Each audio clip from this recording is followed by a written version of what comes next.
சிவகங்கை மாவட்டம் திருபுவனம் அரசு ஆண்கள் மேல்நிலைப் பள்ளி மைதானத்தில் தாவேக்கா கொடிகள் கட்டப்பட்டது சர்ச்சையை ஏற்படுத்தியுள்ளது. முதல்வர் விஜயின் பிறந்தநாளை முன்னிட்டு தாவேக்கா சார்பில் வாலிபால் போட்டிக்கு ஏற்பாடு செய்யப்பட்டது. இதற்காக பள்ளி வளாகம் மற்றும் மைதானம் முழுவதும் தாவேக்கா கொடிகள் கட்டப்பட்டன. இதற்கு பெற்றோர்கள் கடும் எதிர்ப்பு தெரிவித்தனர். அரசு பள்ளியில் அரசியல் அடையாளங்கள் இடம்பெறுவது தவறான முன்னுதாரணம் என புகார்கள் எழுந்ததை தொடர்ந்து பள்ளி தலைமை ஆசிரியர் தாவேக்கா கொடிகளை அகற்ற நடவடிக்கை எடுத்தார்.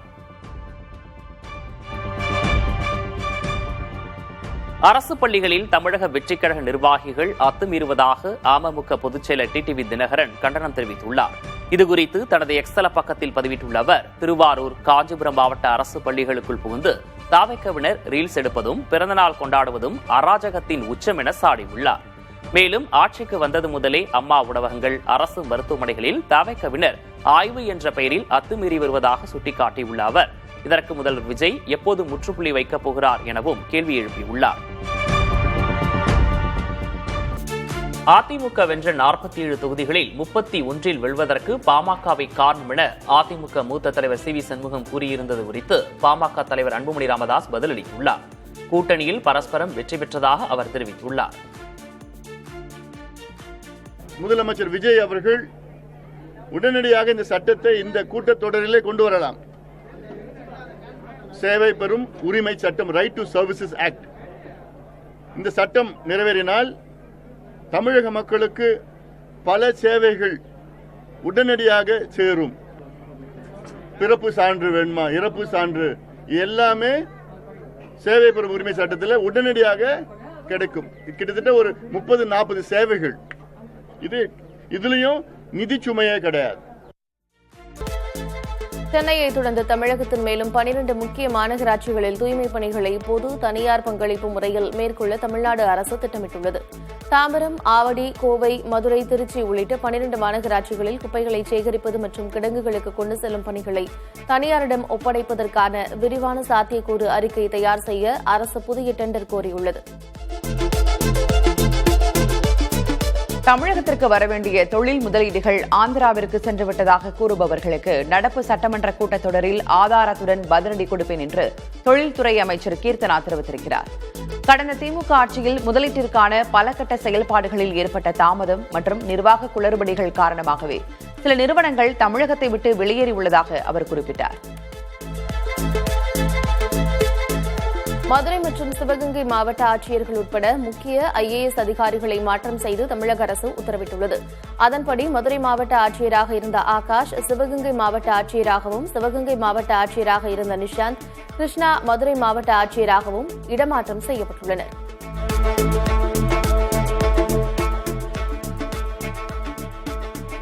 முதல்வர் விஜய் சேவைகள் பெறும் உரிமை சட்டத்தை இந்த சட்டமன்ற கூட்டத்தொடரிலேயே கொண்டு வர வேண்டும் என்று பாமக தலைவர் அன்புமணி ராமதாஸ் கூறினார். கிருஷ்ணகிரி மாவட்டம் கோவிந்தாபுரம் கிராமத்தில் பாமக கிளை கூட்டத்தில் கலந்து கொண்ட அவர் பின்னர் செய்தியாளர்களை சந்தித்தபோது, நிதிச்சுமை இல்லாத இந்த சட்டத்தால் மக்கள் 40 சேவைகள் வரை பெற முடியும் என்று கூறினார்.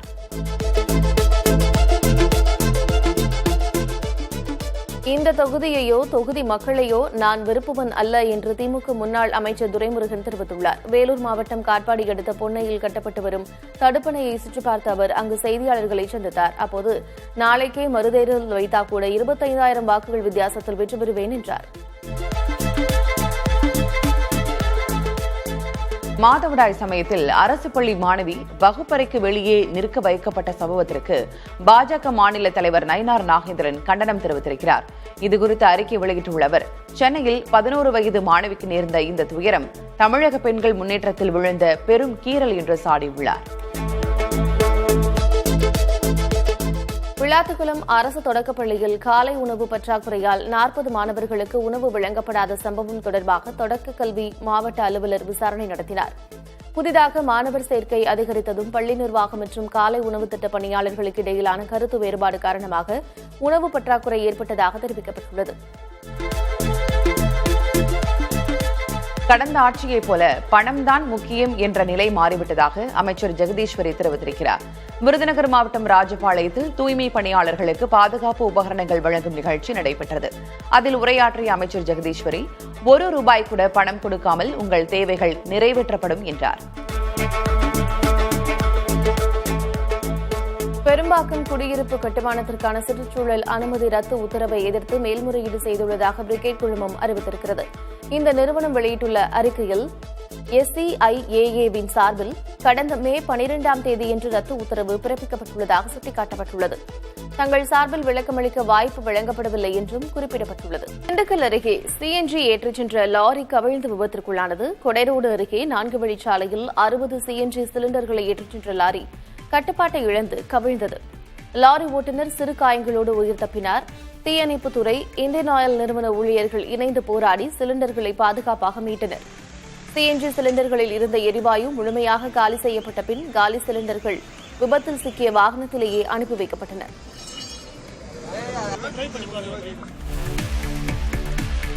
திருப்பதி ஏழுமலையான் கோயிலில் இலவச தரிசனத்திற்கு 24 மணி நேரம் காத்திருக்க வேண்டும் என்று தேவஸ்தான அதிகாரிகள் கூறியுள்ளனர். வார விடுமுறை என்பதால் ஏழுமலையான் கோயிலில் பக்தர்கள் குவிந்து வருகிறார்கள். 300 ரூபாய் டிக்கெட் பதிவு செய்த பக்தர்கள் தரிசனம் செய்ய 5 மணி நேரத்திற்கு மேலும், சர்வ தரிசன டோக்கன் பெற்ற பக்தர்கள் தரிசனம் செய்ய 8 மணி நேரத்திற்கு மேலும் ஆகிறது. இந்நிலையில் எந்தவிதமான டிக்கெட்டுகளும் இன்றி வரும் பக்தர்கள் தரிசனம் செய்வதற்கு 24 மணி நேரம் ஆகும் என்று தேவஸ்தான அதிகாரிகள் கூறியுள்ளனர்.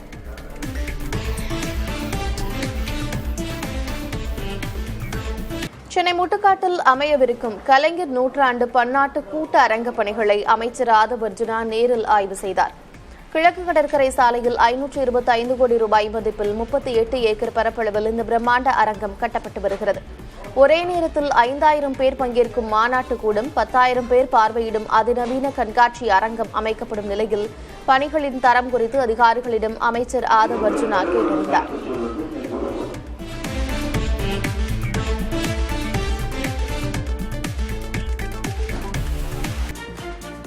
மேகதாதுவில் அணை கட்டுவது தொடர்பாக புதிதாக நடுவர் மன்றம் அமைக்க வேண்டும் என்று திமுக கூறிய திருத்தத்தின்படி நிறைவேற்றப்பட்ட தீர்மானத்திற்கு தமிழ்நாடு விவசாயிகள் சங்கம் எதிர்ப்பு தெரிவித்துள்ளது. இது தொடர்பாக தஞ்சையில் செய்தியாளர்களிடம் பேசிய அச்சங்கத்தின் மாநில பொதுச் செயலர் சாமி நடராஜன், மேகதாது அணை கட்டுவது தொடர்பாக புதிதாக நடுவர் மன்றம் அமைக்க வேண்டும் என்ற எதிர்க்கட்சித் தலைவரின் திருத்தம் ஏற்கப்பட்டது சரியல்ல என்று தெரிவித்தார். இந்த திருத்தத்தை ரத்து செய்து புதிய தீர்மானம் நிறைவேற்ற வேண்டும் என்றும் அவர் வலியுறுத்தினார். 2022 திராவிட முன்னேற்ற கழக ஆட்சியில் தீர்மானம் நிறைவேற்றப்பட்டிருக்கு. அப்பையெல்லாம் மேகதாட்டுக்காக புதிய நடுவர் மன்றம் அமைக்கப்படணுங்கிற எந்த கோரிக்கையும் எழலை, யாரும் முன்வைக்கல.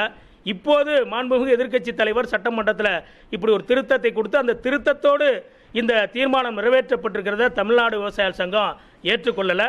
உடனடியாக தமிழ்நாடு அரசாங்கம் அந்த திருத்தத்தை நீக்கி அந்த புதிய நடுவர் மன்றம் அமைக்க வேண்டும் என்ற அந்த கோரிக்கையை நீக்கிவிட்டு இந்த தீர்மானத்தை நிறைவேற்றன்னு கேட்கிறோம். ஏன்னா இது காவிரி பிரச்சனையை மீண்டும் சிக்கலாக்கும்.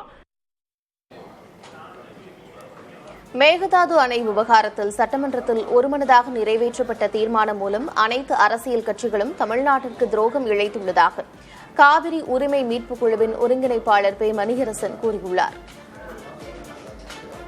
மேகதாட்டு அணை கட்டுவதா வேண்டாமா என்பதை பற்றி முடிவு சொல்ல ஒரு புதிய தீர்ப்பாயம் ட்ரிபியூனல் நடுவர் மன்றம் அமைக்க வேண்டும் என்ற கோரிக்கையை அதில் சேர்த்திருக்கிறார்கள். 67.15 TMC கொள்ளளவு கொண்ட மிகப்பெரிய அணையை கட்ட திட்டம் போட்டுகிறார்கள். அந்த அணையை கட்டுவது பற்றி ட்ரிபியூனல் விடுங்க என்று கேட்பது, தமிழ்நாடு அரசே கேட்பது, எல்லா கட்சியும் கேட்பது தமிழ்நாட்டுக்கு செய்யும் துரோகமாகும், பச்சை துரோகமாகும். பலத்த பாதுகாப்பிற்கு இடையில் நீட் மறுதேர்வு இன்று நடைபெறுகிறது. இந்தியாவில் 551 நகரங்களிலும் வெளிநாடுகளில் 14 நகரங்களிலும் இத்தேர்வு இன்று பிற்பகல் நடைபெற உள்ளது. 22,79,000 பேர் தேர்வெழுத உள்ளனர். வினாத்தாள் கசிவால் போர் விமானங்கள், ஹெலிகாப்டர்கள் அவை தேர்வு மையங்களுக்கு கொண்டு செல்லப்பட உள்ளன. வினாத்தாள் தயாரிப்பு குழுவினரும் தனிமைப்படுத்தப்பட்டுள்ளனர். வினாத்தாள் கசியாமல் இருக்க டெலிகிராம் செயலிக்கு தற்காலிக தடை விதிக்கப்பட்டுள்ளது. தேர்வை முறையாக நடத்த தயாராகும் வகையில் ஒத்திகை தேர்வும் பல்வேறு மையங்களில் இன்று நடத்தப்பட்டது. கடந்த மாதம் 3ஆம் தேதி நடந்த தேர்வு தாள் கசிந்ததால் மறுதேர்வுக்கு உத்தரவிடப்பட்டது. இதனால் பல மாதங்களாக தேர்வுக்கு தயாரான மாணவர்கள் பெரிதும் பாதிக்கப்பட்டனர்.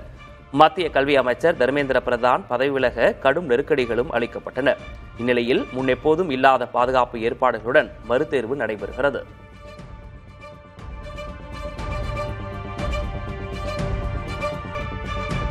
நீட் தேர்வை ரத்து செய்ய சட்ட ரீதியாகவும் நடவடிக்கை எடுக்கப்படும் என மருத்துவத்துறை அமைச்சர் அருண்ராஜ் தெரிவித்துள்ளார்.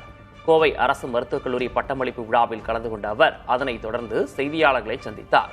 அப்போது கல்வியை மாநில பட்டியலுக்கு கொண்டு வர வேண்டும் என்பதே தவேகாவின் நிலைப்பாடு என்றார்.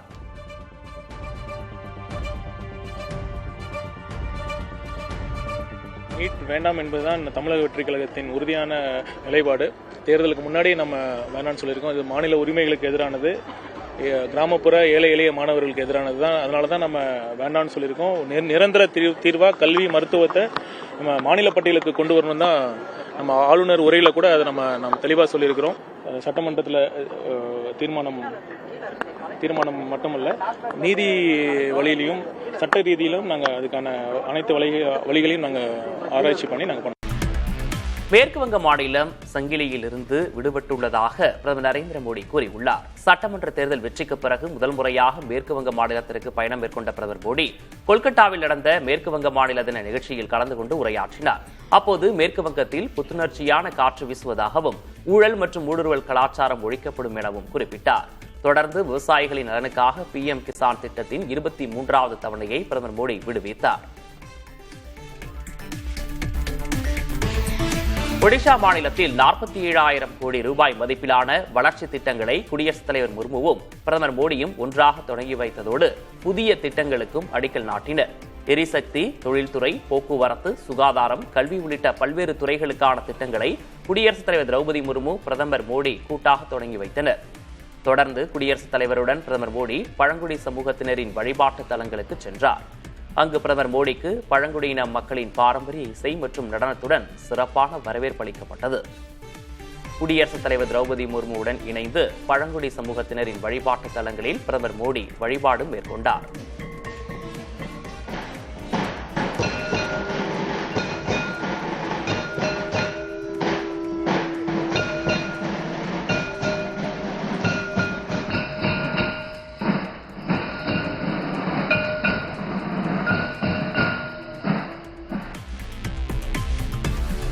மேகதாது அணையை திட்டமிட்டபடி கட்டியே தீருவோம். அதற்கான அனுமதியை நாங்கள் மத்திய அரசிடமிருந்துதான் பெற வேண்டுமே தவிர வேறு யாரிடமிருந்தும் பெற வேண்டிய அவசியம் இல்லை என்று கர்நாடக அமைச்சர் ராமலிங்க ரெட்டி திட்டவட்டமாக தெரிவித்துள்ளார். மேகதாது அணைக்கு எதிராக தமிழ்நாடு சட்டப்பேரவையில் ஒருமனதாக தீர்மானம் நிறைவேற்றப்பட்டதற்கு கடும் எதிர்ப்பு தெரிவித்துள்ள அவர் தமிழகத்தின் எதிர்ப்பை பொருட்படுத்தாமல் திட்டமிட்டபடி கர்நாடகா எல்லைக்குள் அணையை கட்டியே தீர்வோம் என்றும் கூறினார்.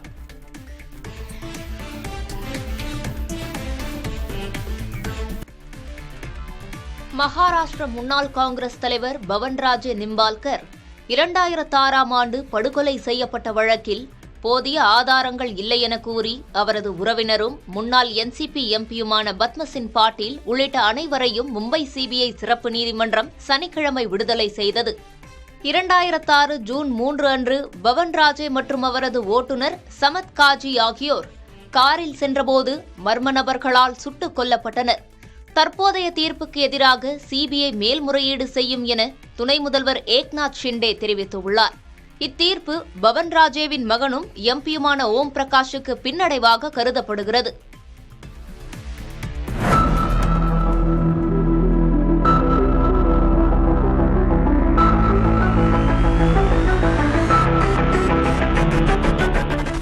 இந்திய கடற்படைக்கு மேலும் வலிமை சேர்க்கும் விதமாக 3 போர்க்கப்பல்கள் பணியில் சேர்க்கப்பட உள்ளன.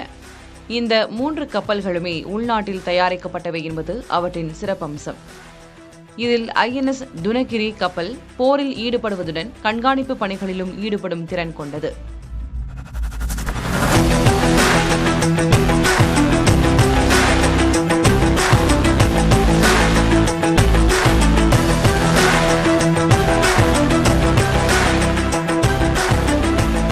பிரம்மோஸ் மற்றும் பரக் ஆகிய 8 ஏவுகணைகளையும் இதில் கொண்டு சென்று தாக்க முடியும் என்றும் பாதுகாப்பு அமைச்சகம் கூறியுள்ளது.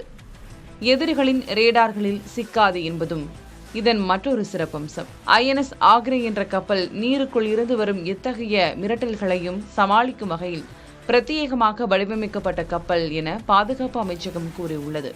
குறிப்பாக நீர்மூழ்கி கப்பல்களை கடலுக்குள்ளேயே தாக்கி அழிக்கும் வலிமை இதற்கு உள்ளதாக கூறப்படுகிறது.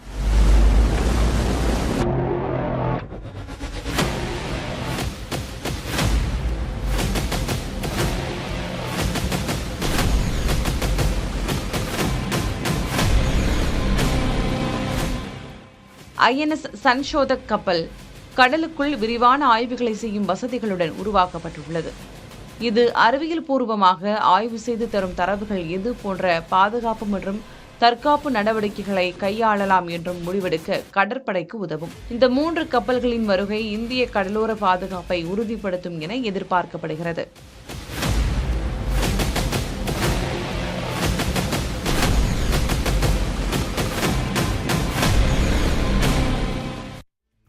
இலங்கையில் நடைபெறும் முத்தரப்பு கிரிக்கெட் தொடரில் அந்நாட்டு ஏ அணியுடனான இறுதி ஆட்டத்தில் இந்திய ஏ அணி நாளை மோதுகிறது.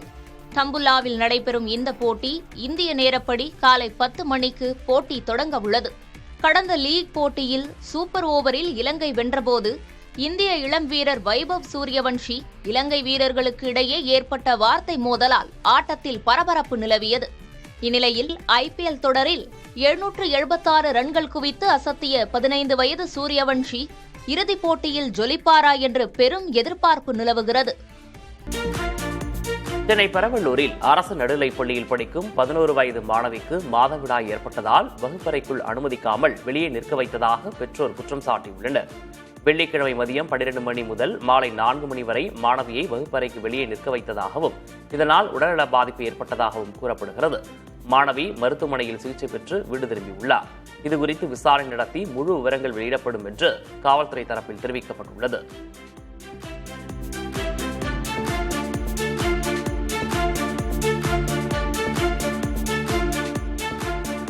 சென்னை பெரவள்ளூரில் மாதவிடாய் ஏற்பட்ட மாணவியை வகுப்பறைக்கு வெளியே நிற்க வைத்த சம்பவம் ஏற்றுக்கொள்ள முடியாதது என பள்ளிக்கல்வித்துறை அமைச்சர் ராஜ்மோகன் தெரிவித்துள்ளார். சென்னை ஆழ்வார்பேட்டையில் செய்தியாளர்களிடம் பேசிய அவர் இந்த விவகாரம் குறித்து விசாரணை நடத்தி நடவடிக்கை எடுக்கப்படும் என்றார். மேலும் பள்ளிகளில் மாதவிடாய் ஏற்படும் மாணவிகளுக்கு பாதுகாப்பான மற்றும் மரியாதையான சூழலை உறுதி செய்ய கல்வித்துறை அலுவலர்களுக்கு அறிவுறுத்தப்பட்டுள்ளதாகவும் அமைச்சர் ராஜ்மோகன் தெரிவித்தார்.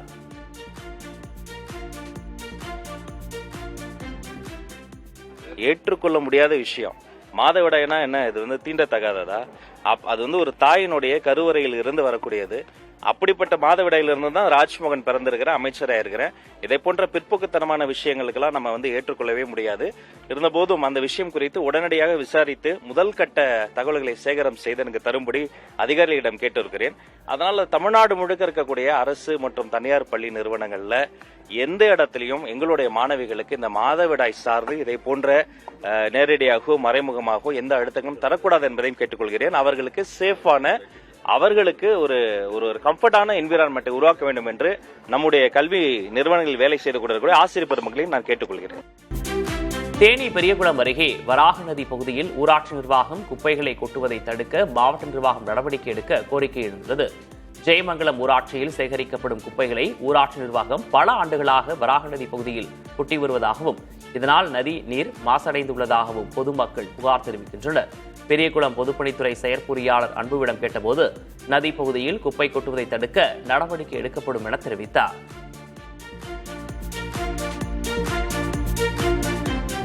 திருவாரூர் மாவட்டம் வலங்கைமான் பகுதியில் புதிதாக நடப்பட்ட மின்கம்பங்கள் முறிந்து விழுந்ததால் பொதுமக்கள், விவசாயிகள் அவதியடைந்துள்ளனர்.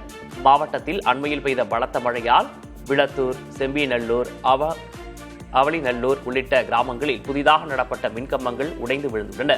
மின்வாரிய அதிகாரிகளிடம் கேட்டபோது வீடுகளுக்கு மின்சாரம் செல்லக்கூடிய மின்கம்பங்கள் சரி செய்யப்பட்டு வருவதாகவும் விவசாயத்திற்கான மின்கம்பங்கள் விரைவில் சரி செய்யப்படும் எனவும் தெரிவித்தனர்.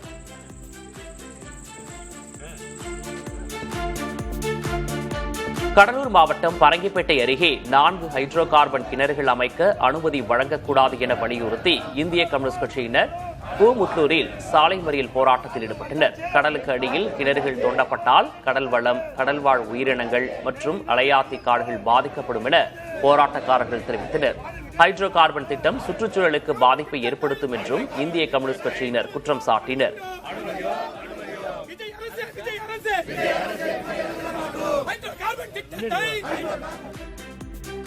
புதுச்சேரி மாநிலம் காரைக்கால் அருகே கீழகாசாக்குடியில் சீதாலாதேவி மாரியம்மன் கோயில் தீமிதி திருவிழாவை முன்னிட்டு திருவிளக்கு பூஜை நடைபெற்றது.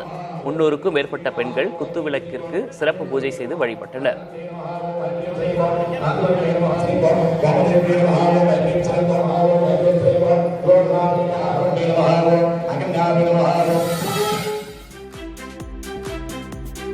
சிவகங்கை மாவட்டம் சிங்கமுனரி அருகே முறையூரில் மீனாட்சி சொக்கநாதர் கோயில் ஆணி திருமஞ்சன பெருவிழா கொடியேற்றத்துடன் தொடங்கியது.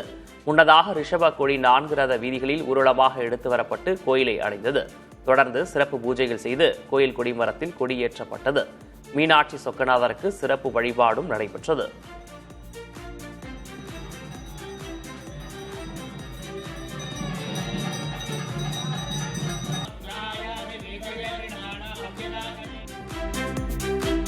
திருவாரூர் அருகே அலிவலம் கிராமத்தில் அமெரிக்காவின் அலபாமா பல்கலைக்கழக மருத்துவ குழுவினர் பங்கேற்ற பிரம்மாண்ட இலவச மருத்துவ முகாம் நடைபெற்றது. அமெரிக்க மருத்துவ பேராசிரியை பத்மமாலினி தலைமையில் 9 அமெரிக்க மருத்துவ மாணவர்கள் கலந்து கொண்டு பொதுமக்களுக்கு கண், காது மற்றும் இருதய சிறப்பு சிகிச்சைகளை வழங்கினர். கடந்த 5 நாட்களாக மாவட்டத்தின் பல்வேறு பகுதிகளில் முகாம்களை நடத்தி வரும் குழுவினரின் இறுதி முகாமில் 500க்கும் மேற்பட்ட கிராம மக்கள் கலந்து கொண்டு பயனடைந்தனர்.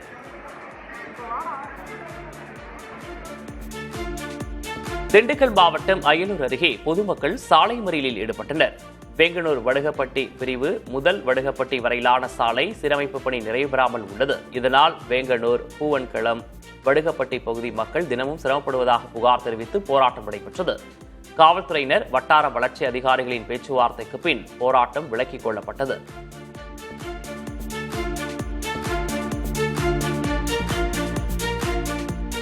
சிவகங்கை மாவட்டம் திருப்பத்தூர் அருகே சிறுவர்களுக்கு பாலியல் தொல்லை தந்ததாக ஆட்டோ ஓட்டுநர் உட்பட 3 பேர் போக்சோ சட்டத்தில் கைது செய்யப்பட்டனர்.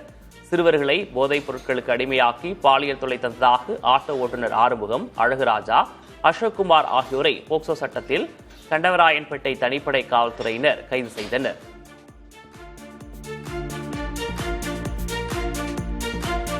கன்னியாகுமரி மாவட்டம் நாகர்கோவில் வடிவீஸ்வரம் பகுதியில் அரசால் தடை செய்யப்பட்ட லாட்டரி சீட்டுகளை விற்ற 2 பெண்கள் உட்பட 4 பேரை கோட்டார் காவல்துறையினர் கைது செய்தனர்.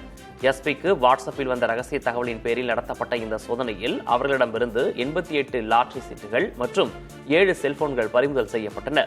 இந்த சம்பவத்தை தொடர்ந்து குமரி மாவட்ட எஸ்பி உத்தரவின் பேரில் மாவட்டம் முழுவதும் சட்டவிரோத லாட்டரி மற்றும் போதைப் பொருட்களுக்கு எதிரான தீவிர வேட்டை முடுக்கிவிடப்பட்டுள்ளது.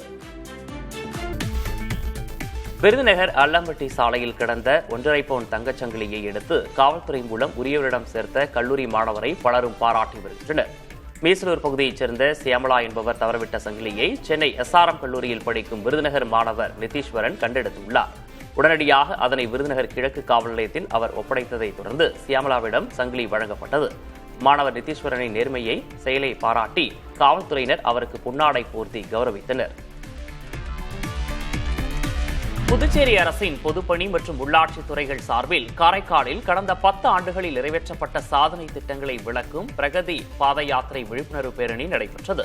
காரைக்கால் மாவட்ட ஆட்சியர் அலுவலகத்தில் இருந்து தொடங்கிய இப்பேரணியை மாநில அமைச்சர் ராஜசேகர் கொடியசைத்து தொடங்கி வைத்தார். பொதுமக்கள் மத்தியில் விழிப்புணர்வு ஏற்படுத்தும் நோக்கில் நடைபெற்ற இந்த நடைபயணத்தில் 100க்கும் மேற்பட்ட அரசு அதிகாரிகள் மற்றும் ஊழியர்கள் கலந்து கொண்டனர். புதுச்சேரி மாநிலத்தில் ஆளும் கூட்டணியில் நிலவும் குழப்பத்தால் ஆட்சி நிர்வாகம் பாதிக்கப்பட்டுள்ளதாக திமுக சட்டமன்ற குழு தலைவர் நாஜிம் குற்றம் சாட்டியுள்ளார். செய்தியாளர்களிடம் பேசிய அவர், அமைச்சர்கள் நியமனம், துறை ஒதுக்கீடு மற்றும் சட்டமன்ற தலைவர் தேர்வு உள்ளிட்ட நடவடிக்கைகள் தவணை முறையில் நடைபெற்று வருவதாக தெரிவித்தார். 8 முறை எம்எல்ஏவாக தேர்ந்தெடுக்கப்பட்டுள்ள தன்னுடைய அரசியல் அனுபவத்தில் இதுபோன்ற நிலையை பார்த்ததில்லை என்றும் நாஜிம் கூறினார். ஆட்சி வந்த பிறகு இந்த வேலையும் நடக்கல. எந்த பேப்பர் கொடுத்தாலும் எங்களுக்கு சரியான பதில் மாவட்ட நிர்வாகத்துக்கு வரமாட்டேங்குது. மின்சார மின்தடை, எங்கே பார்த்தாலும் மின்தடை, குடிநீர் பிரச்சனை, சாலைகள் போடப்படவில்லை. இப்போ ஒரு தார் பிரச்சனை எங்கே பார்த்தாலும் அதுக்குள்ள எங்கேயுமே ரோடு போட முடியல. எங்கே போனாலும் ஜனங்கள்கிட்ட வந்து ஒரு எதிர்ப்பு இருக்கு, ஒரு மாதிரியான கோபம் வருது அவங்களுக்கு, ஜனங்களுக்கு. அது என்ன பண்ணுறது, நம்ம என்ன பண்ண முடியும்? முதலமைச்சர் போய் சொன்னோம், ஃபைனான்ஸ் செக்ரட்டரி பார்த்தார், பிடபிள்யூ செக்ரட்டரி பார்த்தார், பொதுப்பணித்துறை தலைமை பொறியாளர் பார்த்து டெய்லியில் போகும்போதெல்லாம் அதான் பேசிட்டு இருக்கிறேன். பட் இது வரைக்கும் எதுவுமே நடக்கல. டாஸ்மாக் முறைகேடு வழக்கில் அமலாக்கத்துறை மேற்கொண்ட சோதனை சட்டப்பூர்வமானதல்ல என உத்தரவிடும்படி கோரிய தொழிலதிபரின் மனுவை உச்சநீதிமன்றம் ஏற்க மறுத்துவிட்டது. இது தொடர்பான மனுவை விசாரித்த தலைமை நீதிபதி சூரியகாந்த் மற்றும் நீதிபதி வி மோகனா ஆகியோர் அடங்கிய அமர்வு சோதனைகளின் சட்டப்பூர்வ தன்மையை ஆராய மறுத்த சென்னை உயர்நீதிமன்றத்தின் உத்தரவை உறுதி செய்தது. கடந்த ஆண்டு மே 16ஆம் தேதி முதல் 18ஆம் தேதி வரை அமலாக்கத்துறை தனது இல்லத்தில் நடத்திய சோதனை மற்றும் பறிமுதல் நடவடிக்கைகளை ரத்து செய்ய கோரி PR ராஜேஷ்குமார் மனு தாக்கல் செய்திருந்தார். சேலம் மாவட்டம் ஓமலூரில் தமிழ்நாடு விளையாட்டு மேம்பாட்டு ஆணையம் சார்பில் மாநில அளவிலான 4வது mini sub junior soft tennis போட்டிகள் தொடங்கின. ஓமலூர் சாஃப்ட் டென்னிஸ் அகாடமியில் 2 நாட்கள் நடைபெறும் இந்த போட்டிகளில் சேலம், கரூர், ஈரோடு உட்பட 22 மாவட்டங்களைச் சேர்ந்த 300க்கும் மேற்பட்ட மாணவ மாணவிகள் ஆர்வத்துடன் பங்கேற்றனர். 7 முதல் 13 வயது வரை 4 பிரிவுகளில் தனிநபர், இரட்டையர் மற்றும் குழு போட்டிகள் நடத்தப்படும் நிலையில் இளம் வீரர் வீராங்கனைகள் தங்களது திறமைகளை வெளிப்படுத்தி விறுவிறுப்பாக விளையாடினர்.